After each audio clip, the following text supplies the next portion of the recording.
They challenge the very idea of who we are. Most stories about the supernatural leave space for doubt.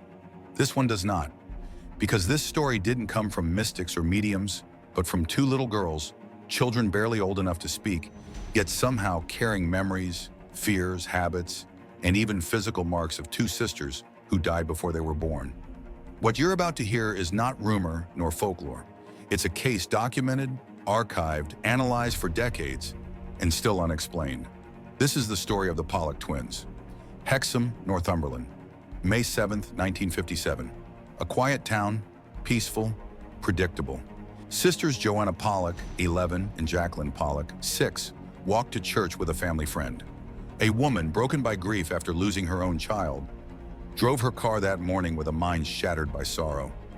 Witnesses later said the vehicle moved too fast to be normal, swaying on the road. It veered off without warning. The impact was immediate, violent, final. Both girls died instantly. Their parents, John and Florence Pollock, fell into despair so deep it seemed impossible to recover. John withdrew, convinced the girls would someday return.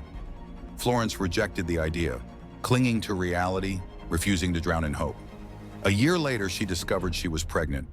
Doctors predicted one child. John insisted there would be two.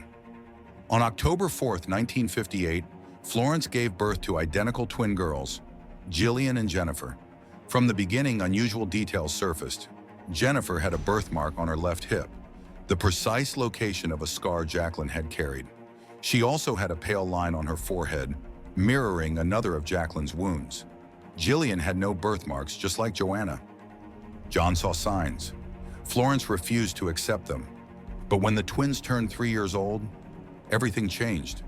Without ever seeing photos of their deceased sisters, the twins began asking for specific toys.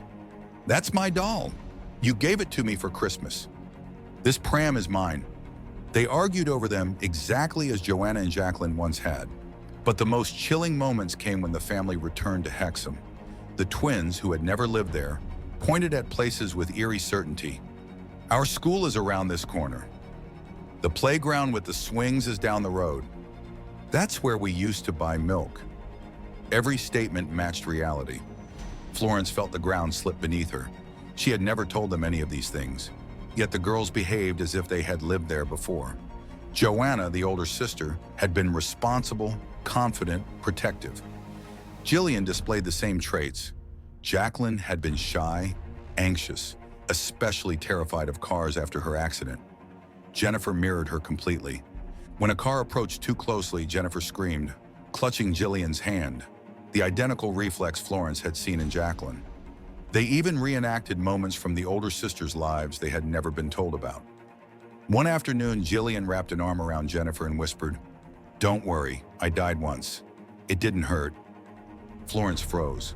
Some sentences do not come from imagination, they come from memory. The case reached Dr. Ian Stevenson, a psychiatrist from the University of Virginia, known for studying children who claim past life memories. Skeptical, methodical, he discarded most cases, but not this one.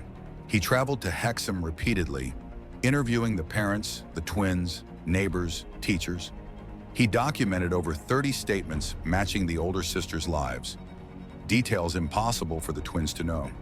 He confirmed their descriptions of landmarks as they existed before renovations done years before their birth. He concluded, "The Pollock case is perhaps the most persuasive evidence for reincarnation in the Western world." Just as Stevenson had observed in many cases, the memories began to fade as the twins approached age 5. By age 7, they could no longer recognize the toys they once claimed, nor the places they had described with stunning accuracy. The memories evaporated completely, leaving only documents, notes, and transcripts behind. A trail of evidence that two little girls once remembered a life they never lived.